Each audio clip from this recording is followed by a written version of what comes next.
Hermanos, buenos días. Vamos a dar inicio a nuestra escuela de formación cristiana. Así que los invitamos para que estemos atentos y participemos en este momento en el que vamos a adorar a nuestro Dios, de tal manera que la palabra del Señor sea una bendición para nuestras vidas. Vamos a orar para encomendarnos a nuestro Dios. Señor, te damos muchas gracias por la maravillosa bendición de un nuevo día. Te damos la honra y la gloria, Señor, y que también tu palabra ocupe un lugar muy importante en nuestras vidas, en el desarrollo de nuestra fe, en la enseñanza y en la instrucción que necesitamos para nuestras familias. Pedimos tu bendición en el nombre de Cristo Jesús. Amén. Continuando con nuestra escuela de formación cristiana, hermanos, vamos a entonar el Salmo número 113, que dice: alabad, servidores del Señor.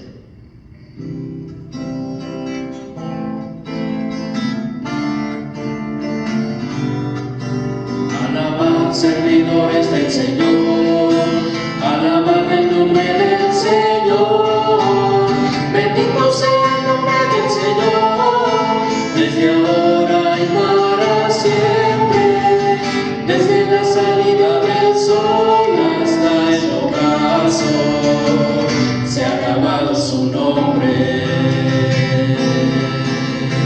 Grande sobre todas las naciones es Jehová, por encima de los cielos, por encima de los cielos su gloria. Quien como el Señor nuestro Dios, que se sienta en las alturas y baja para ver los cielos y la tierra. Aleluya, los cielos y la tierra. Aleluya, Él levanta del polvo al desvalido, del estiércol hace subir al pobre, para sentarle con los príncipes de su pueblo. Él asienta a la estéril como madre de hijos jubilosa.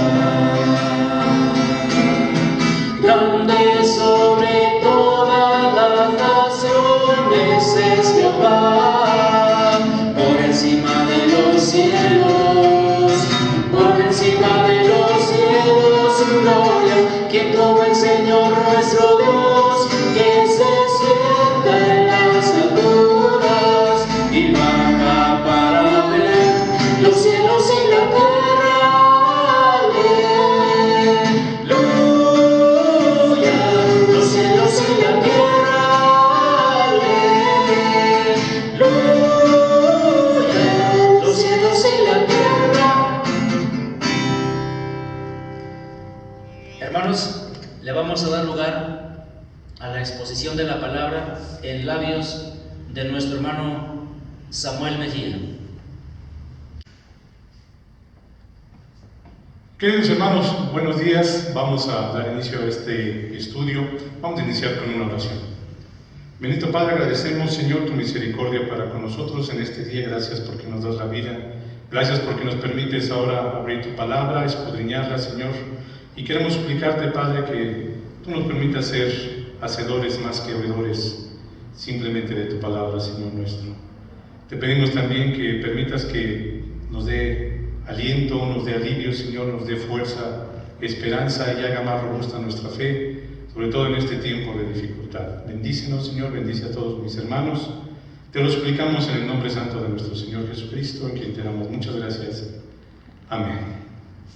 Hemos estado haciendo algunos estudios, hermanos, sobre el libro de Génesis, en el cual hemos visto que Dios tiene una relación directa con el hombre.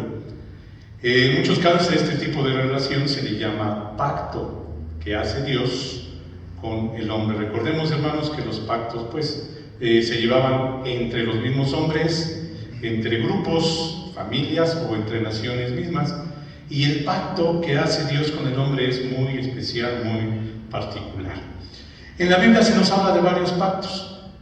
Uno de los primeros que menciona es el pacto de obras que Dios hace directamente con Adán. La única estipulación que se ponía en este pacto era la obediencia. Sin embargo, pues como todos sabemos, hermanos, Adán y Eva desobedecieron y por tanto tenía que haber un pago por ese pacto que había sido transgredido. Si obedecían había vida, si desobedecían había muerte. En uno de los estudios, o varios estudios que hacen los teólogos, mencionan 3 pactos que de manera general podemos nosotros ver en las Escrituras y que en estos tiempos nos dan una esperanza, hermanos, nos dan a nosotros una confianza y seguridad. El pacto de obras fue quebrantado, vino la muerte, pero en su infinita bondad hay un pacto que hace la misma Trinidad, en el que ellos establecen, en el que hay una forma en la que se pueda dar solución a este problema. En este pacto, que se llama el pacto de redención, la segunda persona de la Trinidad, Jesús, va a desarrollar un papel preponderante, porque Él va a ser el garante de este pacto. Y de esta manera tenemos nosotros lo que se conoce como el pacto de gracia. Estamos hablando de 3 pactos de obras, de redención y pacto de gracia, que pues de una manera más general, si estudiamos, es un solo pacto. Decimos que la segunda persona de la Trinidad, Jesús, va a tener mucha importancia en este pacto, porque Él va a ser el que va a dar, vamos a decir, continuidad de ese pacto de obras que Adán quebrantó, para que se pudiera restablecer la relación de Dios con el hombre. En este pacto, Jesús juega este papel importante, y una de las condiciones pues que se estipulan es que Él sea obediente. Aquella obediencia que no tuvo Adán la va a cumplir ahora Jesús. Y esta obediencia la vemos nosotros, hermanos, en dos partes. Una obediencia que le llaman obediencia activa y una obediencia que se le llama pasiva. La obediencia activa es todo aquel movimiento que hizo Jesús, todas aquellas actividades que puso en práctica durante su ministerio. No solamente Jesús estuvo esperando a cumplir este pacto por medio de su muerte, sino que en todo su ministerio Él se mostró como una persona activa. Predicaba, sanaba enfermos, reprendía, enseñaba, muchas veces hasta el cansancio. Al que sus discípulos le llegaron a decir: Señor, tienes que descansar. Y Jesús, pues diciendo que estaba haciendo la labor de su Padre, seguía en esta obediencia activa. El otro tipo de obediencia era una obediencia pasiva, en la que Él, pues sí, tenía que de alguna manera ser humillado. El Dios del universo bajaba a la tierra, tomaba forma humana, tenía ese carácter también de humano a la vez que Dios, y se había humillado de una forma pasiva. Esperaba Él también, como nos dice Isaías, pues que fuera Él también llevado como cordero hacia el matadero. Entonces, en estas dos formas, Jesús muestra que está Él obedeciendo al Padre. La parte que vamos a ver ahora, hermanos, se traduce en lo que es la obediencia activa de nuestro Dios, aunque al final vamos a ver cumplimiento de su obediencia pasiva. Estamos entrando en una semana que es muy importante en la vida de Jesús, la vida de toda nuestra iglesia, la que llamamos nosotros la Semana Mayor, Semana Santa. Empezamos en el domingo, hermanos, si quieren por favor ustedes abrir sus Biblias en el libro de Marcos, capítulo 11, y vamos a ver que del 1 al 11 nos da este primer elemento, que es la entrada triunfal en Jerusalén. Jesús sabía que tenía que ir a Jerusalén, tenía que cumplir con lo que demandaba la ley de Dios, que era morir por nosotros, por todos nosotros, derramar su sangre, y tenía que ir hacia Jerusalén, donde iba a ser juzgado e iba a ser crucificado. Pero antes de este evento, Jesús el domingo tiene una entrada triunfal en Jerusalén. El pueblo lo aclama y Jesús entra montado en un burrito, en un pollino. No entraba a la manera de los generales romanos, que entraban en caballos, y a veces tenían que ser caballos específicos, caballos blancos. Jesús era todo lo contrario, entraba en un burro pequeño, un pollino, porque este burro simbolizaba la paz. En esta entrada, todo el pueblo lo aclamaba. Nos dice en el versículo 7 del capítulo 11 que habían traído el pollino a Jesús y echaban sus mantos sobre él, sobre el pollino, para que Jesús se sentara, y también muchos otros se manifestaban en el camino elevando hosanas a Jesús, bendiciéndole. Hosana quiere decir salvar, Salvador, Él salva, y lo veían realmente como el Salvador, aunque el pueblo de Israel lo tomaba como un Salvador político e incluso militar. También nos dice que los que iban delante de Jesús, alzando su voz, cortaban hojas de las palmas para ponerlo en su camino.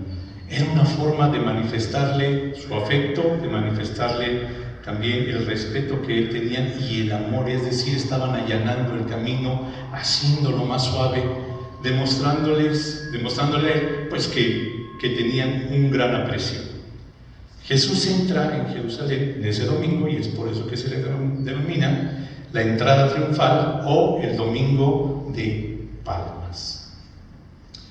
Al siguiente día, hermanos, Jesús muestra lo que es su autoridad en el lunes, y por eso este lunes se le denomina lunes de autoridad. ¿Qué fue lo que hizo Jesús en ese día? Tenemos dos hechos que son importantes, que se resaltan aquí. Uno es la maldición de la higuera estéril. Jesús nos dice aquí que vio a lo lejos una higuera que tenía hojas. Fue a ver si hallaba algo de fruto en esta higuera, pero encontró que no tenía nada. Entonces Jesús dijo a la higuera: nunca jamás coma nadie fruto de ti. Y se lo oyeron sus discípulos. Versículos posteriores nos indican que esta higuera se había secado. En ese día también, en el lunes de autoridad, Jesús se dirige al templo y lo encuentra hecho una verdadera romería. Jesús, viendo esto, se molesta y empieza a tirar los bancos de los cambistas, de aquellos que vendían animales para el sacrificio. Era una fiesta muy especial, había muchísima gente, muchísimos animales, y entonces Jesús les impide seguir haciendo este comercio vil que se hacía en el templo. Dijo él: la casa de mi Padre será llamada casa de oración, mas ustedes la han convertido en cueva de ladrones. ¿Por qué les dijo esto, hermanos? Porque debían de llevar aquellos que iban a Jerusalén, por poner un ejemplo, un sacrificio, un cordero. Pero al llegar con el sacerdote para que ofreciera el sacrificio, le decían: tu cordero no pasa, tu cordero tiene defectos y tú no puedes ofrecer esto. Mira, ve con fulano de tal, Él te va a vender el cordero que es necesario para que podamos hacer tu sacrificio. Y había un contubernio entre los mercaderes y los sacerdotes. Y viendo esto, Jesús realmente se molesta, se enoja y empieza a tirar todo lo que hay ahí. Los desaloja y le dicen a Jesús: ¿con qué autoridad haces todas estas cosas? Y Jesús les responde: bueno, si ustedes me responden a lo que les pregunto, yo les digo con qué autoridad hago yo estas cosas. Y Jesús les pregunta en el capítulo 11, a partir del versículo 27, dicen: ¿el bautismo de Juan era del cielo o de los hombres? Y aquellos que le cuestionaban a Jesús empezaron a preguntarse: bueno, si les decimos que era del cielo, nos va a decir: bueno, entonces ¿por qué no le creíste a Juan? Y si decimos que era de los hombres, nos van a decir los demás: oye, ¿cómo que era de los hombres? Pues si nosotros creíamos que Juan venía directamente del cielo, el pueblo se nos va a echar. Y dicen a Jesús: no sabemos. Jesús, con toda la autoridad que tiene, yo tampoco les digo con qué autoridad tengo para hacer estas cosas. Domingo de entrada triunfal, domingo de palmas, lunes de autoridad. Martes se le llama martes de controversia, el martes de controversia. Y seguimos nosotros, hermanos, en Marcos, pero ahora en el capítulo 12, versículos del 13 en adelante. ¿Por qué se le llamará martes de controversia? En esos pasajes se nos muestra a un grupo de fariseos y de otro grupo que se llamaba los herodianos, para que, dice en el versículo 13, les sorprendiesen en alguna falta. Entonces, para tentarlo, para ver si caía, le hacen una pregunta a Jesús. Le dicen: ¿nos es lícito dar tributo a César o no? ¿Se lo damos o no se lo damos? Recuerden ustedes que el pueblo de Israel estaba bajo dominación romana. Tenían que pagar impuestos, pero había impuestos que eran muy altos, e incluso había gente de su mismo pueblo que se los estaba cobrando y les cobraba de más. Si Jesús decía: no den el impuesto, se le iban a echar los romanos, porque dicen: este sedicioso está en contra de Roma. Si decía: sí, paguen los impuestos, decían: ¿cómo es posible que tú estés poniendo a nuestro mismo pueblo a favor de aquellos romanos que nos están poniendo la bota sobre el cuello? Y era una pregunta, ¿sí?, que Jesús, viendo la situación, dijo: qué hipócritas son ustedes. Es como si un joven viniera y preguntara: hermanos, ¿nos es lícito fumar? Y alguien respondiera: a ver, enséñame los cigarros. Está haciendo una pregunta hipócrita. Si ya sabes que estoy fumando, ¿para qué me lo preguntas?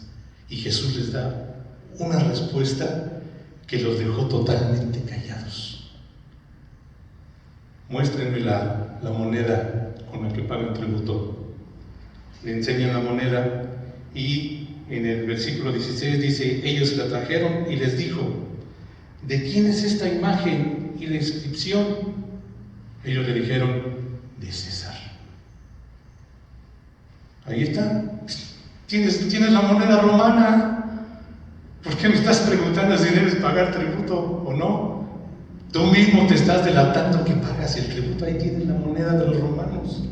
Entonces Jesús les respondió, les dijo: pues si esto es de César, dénselo a César, pero a Dios denle lo que es de Dios. Dice: no se metan en otras cosas. Ustedes saben lo que están haciendo. No hagan estas preguntas hipócritas, sino que si es así, todo tiene un orden. Y si Dios puso a los gobiernos, es porque Él mismo lo decretó así. Entonces, si esto es de César, esto no es de Dios, no es mío. Dénselo a Él, le pertenece. Pero a Dios, denle lo que tiene que ser. Y nos dice en el versículo 17, se maravillaron de Él. Nadie le pudo rebatir nada. Vino otro grupo también. Vinieron los saduceos. Vamos a decir, los saduceos eran el grupo,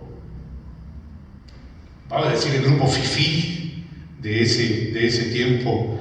Eran los sacerdotes ricos que estaban ahí. Sin embargo, ellos no creían en la resurrección de muertos.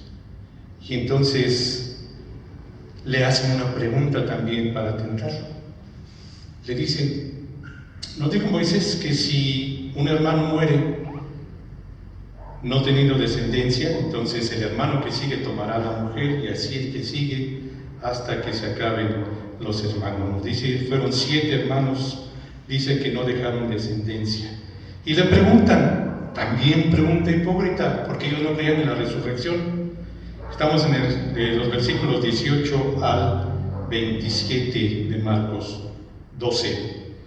Dice, en la resurrección, ¿de cuál de ellos va a ser la esposa? ¿Del primer hermano, del segundo, del tercero? Y la respuesta de Jesús es la siguiente. Dice, Jesús les dijo, versículo 24, no erráis por esto, porque ignoráis las Escrituras y el poder de Dios. De entrada les dijo, están totalmente equivocados en las Escrituras. Ustedes no saben, pero nada, no interpretan. Nos dice, cuando resuciten de los muertos, ahí Jesús les está diciendo, sí hay resurrección en lo que ustedes no creen. Ni se casarán, ni se darán en casamiento, sino serán como los ángeles que están en los cielos. Entonces Jesús les dice, no entienden, no saben, y de lo que se les está hablando ustedes mismos los rechazan. Erráis ignorando las Escrituras. Y es por eso tan importante, hermanos, que nosotros, dicho de paso, las conozcamos. Nos dice, pero respecto a que los muertos resucitan, ¿no habéis leído en el libro de Moisés cómo le habló Dios en la zarza diciendo, yo soy el Dios de Abraham, el Dios de Isaac y el Dios de Jacob? Dios no es Dios de muertos, sino Dios de vivos. Así que vosotros mucho erráis. Tenemos ahora, hermanos, domingo de entrada triunfal de Palmas, lunes de autoridad, martes de controversia. Tenemos miércoles ahora de lo que es el retiro. Vamos rápidamente a Mateo 26, del 6 al 13. Mateo 26, del 6 al 13. En este día, hermanos, Jesús está, vamos a decir de alguna manera, descansando. Está con un grupo también, pues, de personas de la comunidad.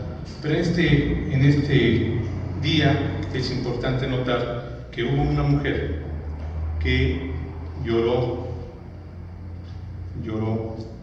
enjugó sus lágrimas, Jesús, y ella la atendía directamente. Ella estaba limpiando los pies de Jesús.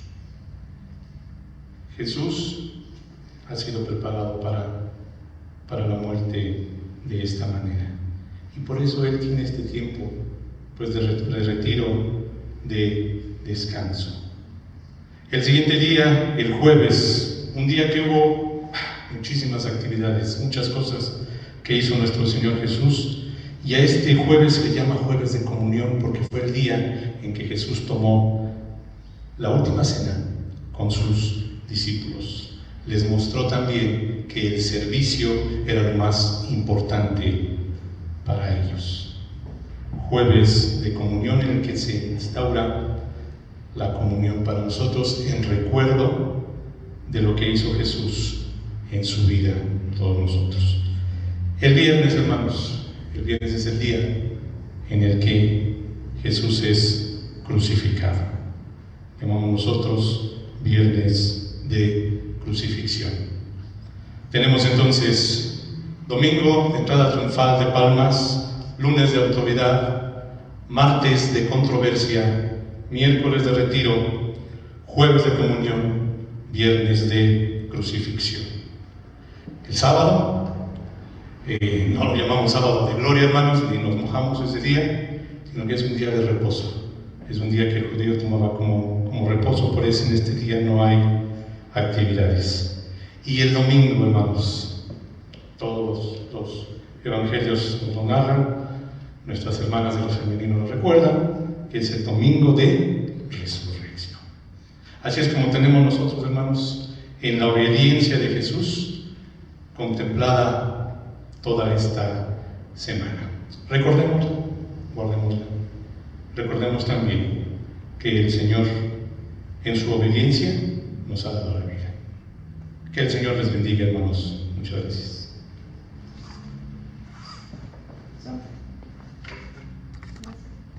Hermanos, vamos a concluir la Escuela de Formación Cristiana y vamos a entonar el Salmo número 150.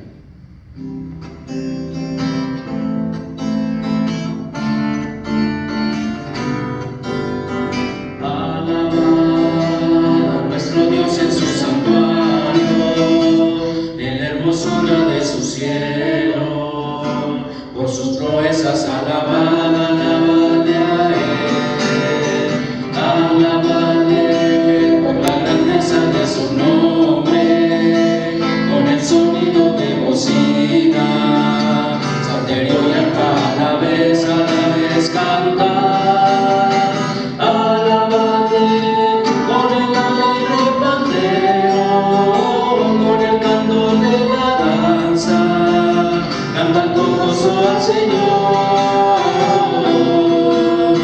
Alabadle con cuerdas, flautas y címbalos, de júbilo resonante, y en su lenguaje todo lo que respira, alabe al Señor. Lo que respira, alabe al Señor.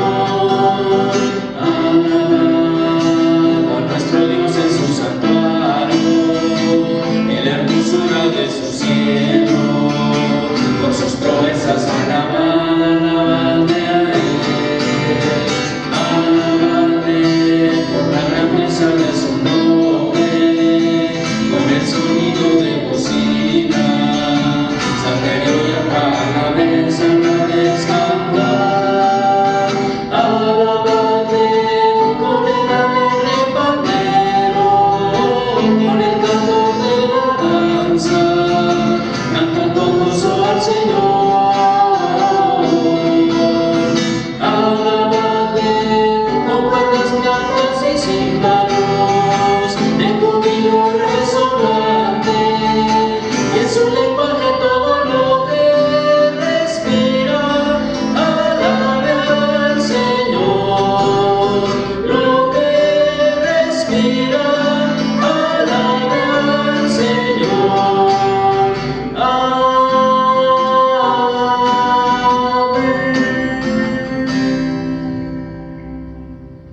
Gracias a Dios.